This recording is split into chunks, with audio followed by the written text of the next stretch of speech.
Sorry, I was muted there for a second. Hello. No worries. And I can say cut just for a second if I have to. Now, I just saw a recording button pop up. Does that mean that the first chunk of it wasn't being recorded, or did I just miss something? No, you didn't miss anything at all. This totally screwed up. So, Oh, okay.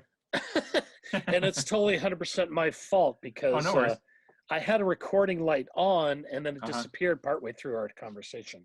Oh, interesting. Well, if we need to go back, I'm happy to go back. So perfect. Good grief. Happy New Year to you. So let's start from the beginning again. I apologize. Let's talk about Strange New Worlds, and I'll mute myself again. So talk about Strange New Worlds. How I got into Strange New Worlds?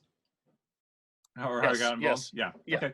Yeah. So when Strange New Worlds came out a long time ago now, my good friend Kevin Summers got a story into Strange New Worlds 5, Isolation Ward 4. And I had read that story, and I don't, I feel bad because I think he gave it to me to read as a draft, and I don't remember if I actually had the time or ability to give him feedback on it. I liked the story, and then he came back later and he said, "Hey, I got published." And I was like, "Well, that's awesome, that's amazing." But then my second thought was, "Wait a minute, you got published in a Star Trek anthology? Why am I not submitting stories to this? How did I miss this boat?" So I started submitting stories to Strange New Worlds, and managed to get a story into 7, 9, and 10, and which was a great experience, and that led to some more work, and just started developing my skill set as a fiction writer, and it just went on from there. But I have to thank Kevin Summers for really being the first among my circle of friends to not just write a story but submit it and then actually get it published. Well, and then how did you get involved working for Star Trek Adventures? Sure. For Star Trek Adventures, I was a playtest coordinator and freelance writer on Decipher's Lord of the Rings role-playing game. And back in the early 2000s, Decipher had the license to do the Star Trek role-playing game, and to also do the Lord of the Rings role-playing game. And at the time, they were in charge of the fan club for both Star Trek and Lord of the Rings. This is when the Lord of the Rings movies were coming out. And I really wanted to work on the Star Trek line, but I really loved Tolkien and Lord of the Rings as well. So I was working on the Lord of the Rings line, and one of the other freelance writers and playtest coordinators was a gentleman named Jason Durrell. And Jason has gone on to have a very impressive career in role-playing game writing and development and design work. And just over the years, we maintained contact. We maintained a positive working relationship. And in 2016, he emailed me kind of out of the blue and said, "Hey, this company I'm working for just got the license to work on a new role-playing game. I can't tell you what it is, but I think you're really going to like it, and I think you should really send in your vitals to them and ask them to get you involved." And then he signed off the email by saying "Live long and prosper," which he couldn't say what the license was, but that was pretty much a good clue to me as to what it was. So I sent my resume as soon as I could to Modifius Entertainment, and they got me involved early on as a writer on the core rule book that they were developing. And just from that point on, I continued to make myself indispensable in terms of doing writing assignments and editing assignments and proofreading assignments, and just work myself up to where I am now, which is the overall project manager of the entire Star Trek Adventures line, where I'm responsible for putting together products and conceptualizing products and then starting to develop them for publication. And I have to thank Jason for giving me the heads up about it, but also just for never burning bridges and maintaining professional relationships like you have to do as a freelancer. You just got to keep your it's who you know, and a little bit of luck, and it's also working on your skill set so that you're ready to jump on an opportunity when it's presented to you, because you may not have another opportunity to do it. And I guess I was just in the right place at the right time, and a little bit of luck to get into it. So very grateful for that. And I'm very grateful this is finally working on my end. Yeah, for sure. Good grief, I'm so sorry. So how is it different writing for fiction as opposed to writing for role-playing games? Sure, very different, very different. So if you look at like your average role-playing game book, whether it's Dungeons and Dragons or Star Trek Adventures or any of the other game books out there, they're an interesting mix of fiction content, because you're presenting a setting, or you're presenting a world, or polity or characters or races or species or whatever. And so that all that stuff has to be described in such a way that the players and the players and the game master can kind of like understand it and say, okay, you know, here's what a Bynarr is compared to a Cardassian, compared to a Klingon, compared to, you know, a human, right? So you're trying to put all that setting detail in kind of a prosy format so that you can impart the information.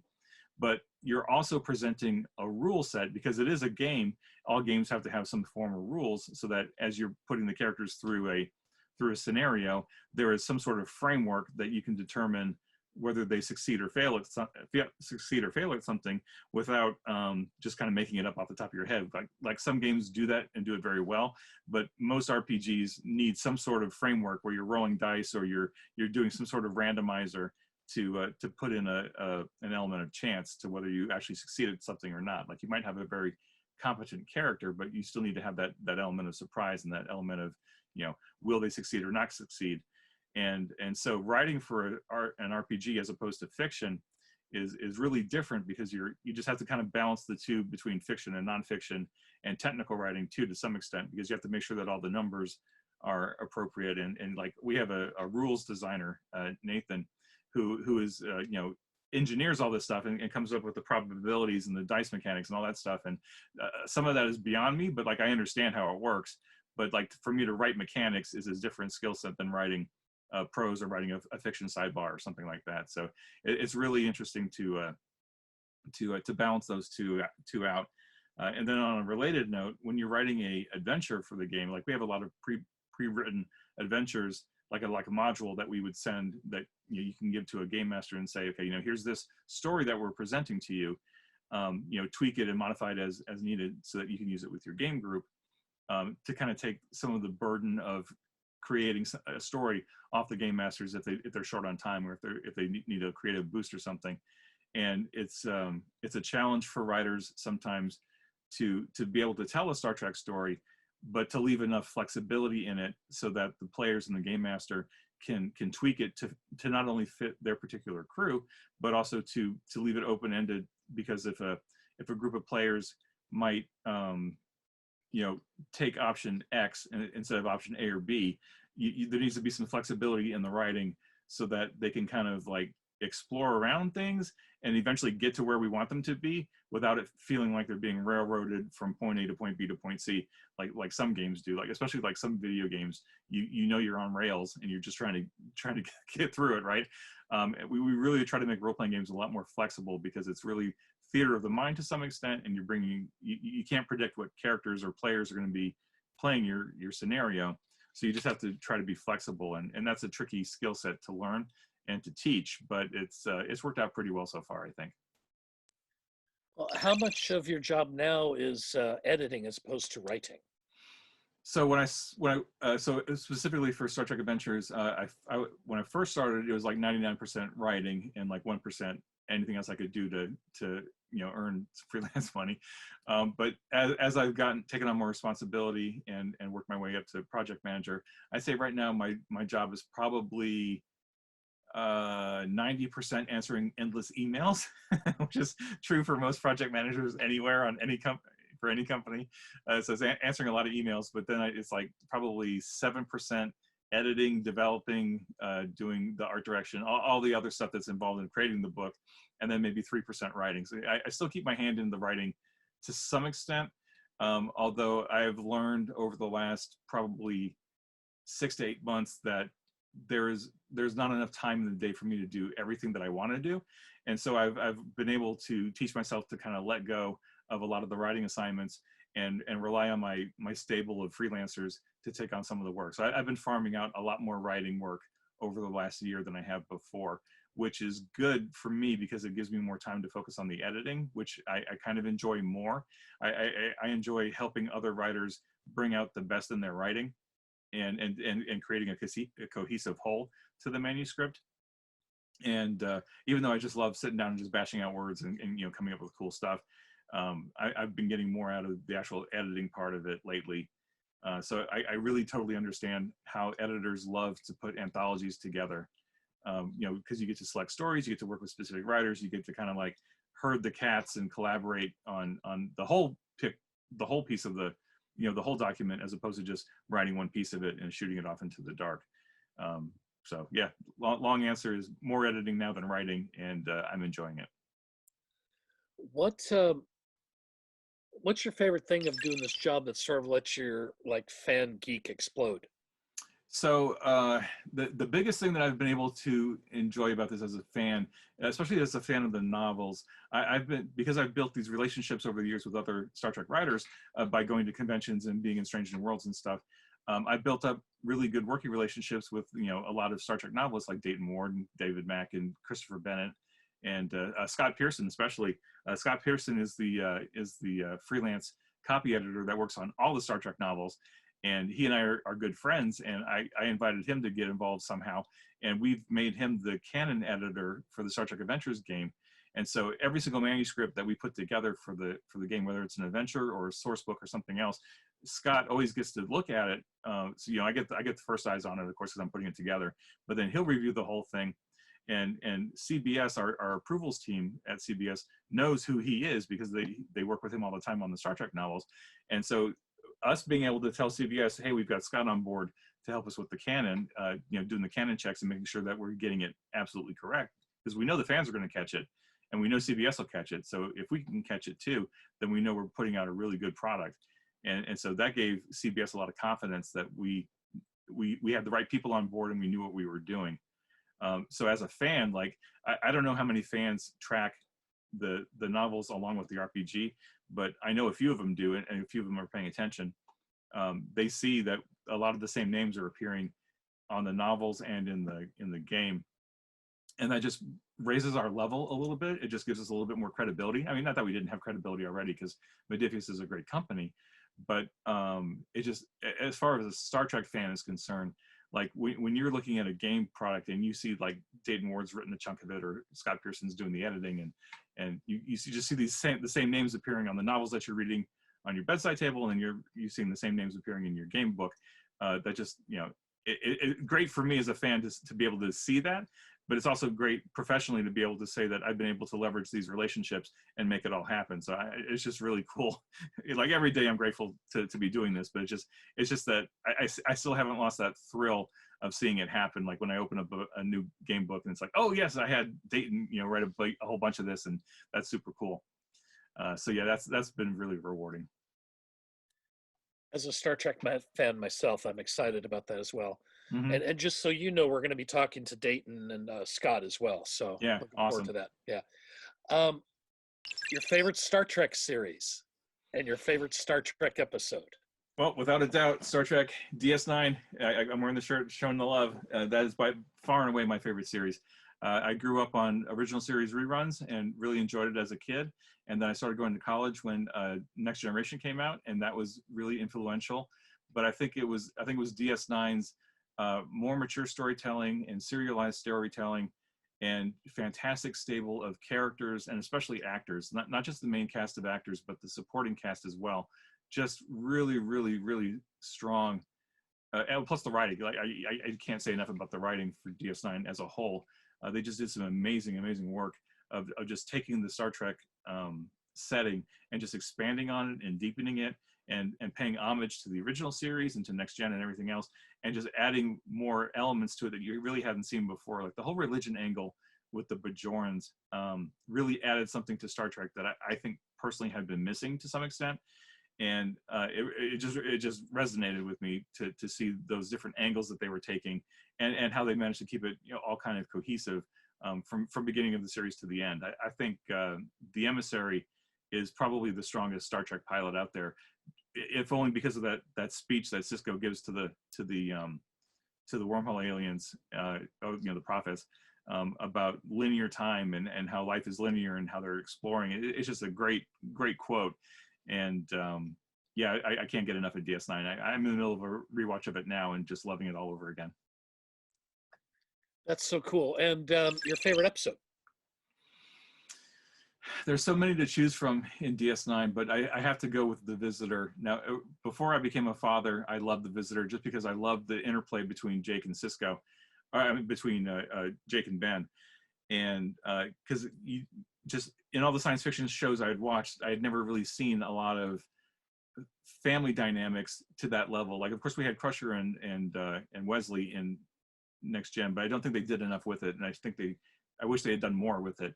But they really took the opportunity to expand and deepen that relationship between Benjamin and Jake in DS9 that I really appreciated. But it wasn't until I became a father myself that I really got a whole nother layer to that relationship, but also to the visitor, just to see the extent that Jake went through his entire, alternate life to try to bring his father back. And like, he sacrificed everything, including himself, to bring his father back. And just that familial love and that whole storyline, it was just, oh gosh, it resonated with me so much, especially when I rewatched it after my son was born. And I was like, whoa, this is hitting me in a whole different way.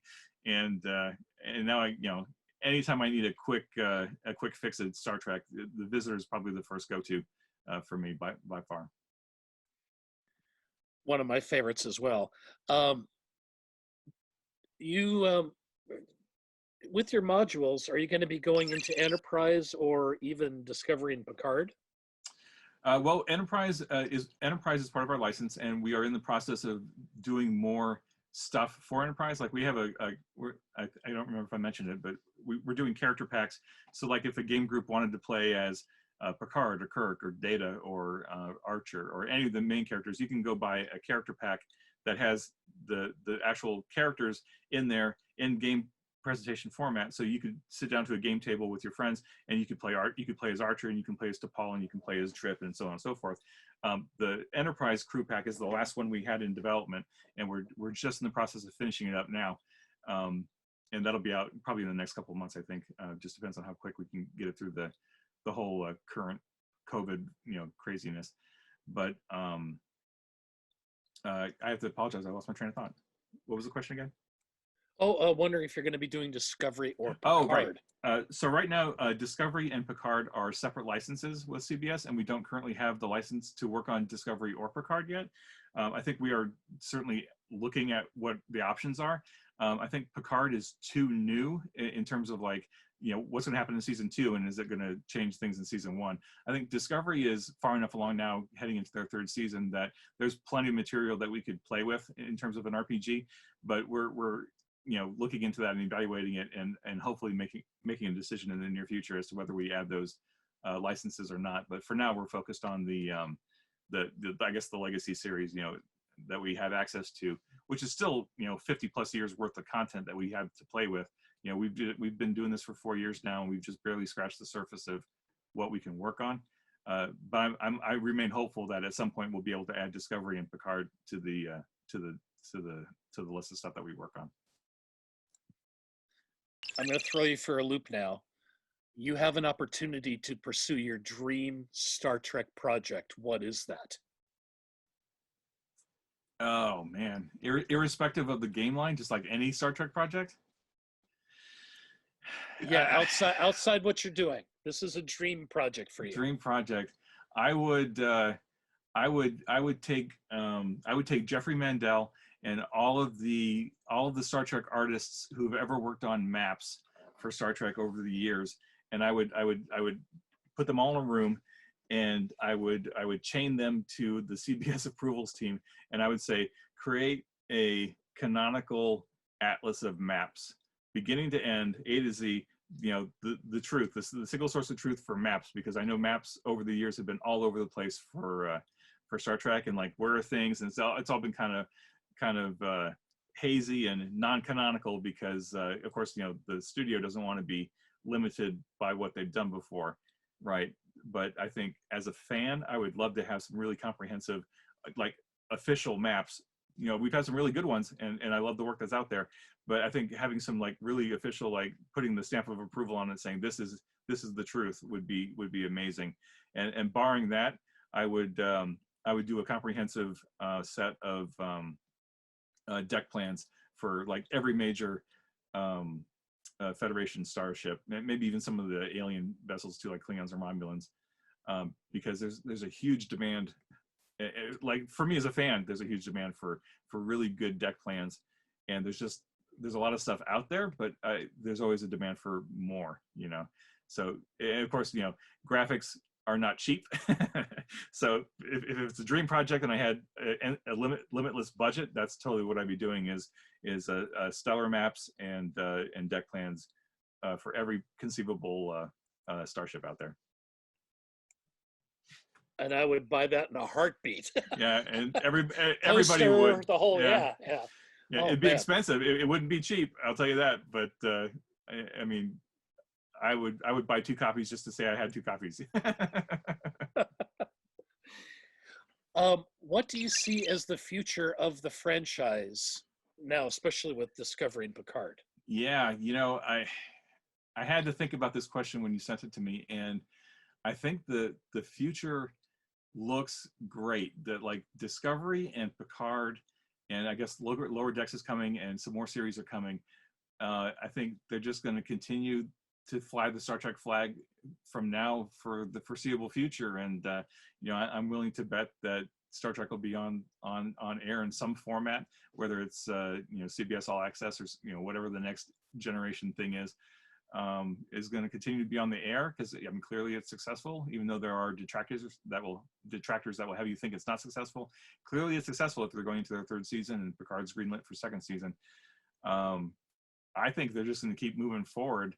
And as a fan, I've had to kind of let go of my preconceived notions, because I think all of us, maybe not all of us, but I know many of us, you know, when Nemesis came out, and that was the end of like the Prime universe beyond the novels, like not speaking of the novels, but like in terms of like canon Star Trek, it stopped with Nemesis, and then you really didn't know what was coming out beyond that. And I think over the years, every Star Trek fan has kind of created their own preconceived notion of like what happens next, what happens beyond Nemesis.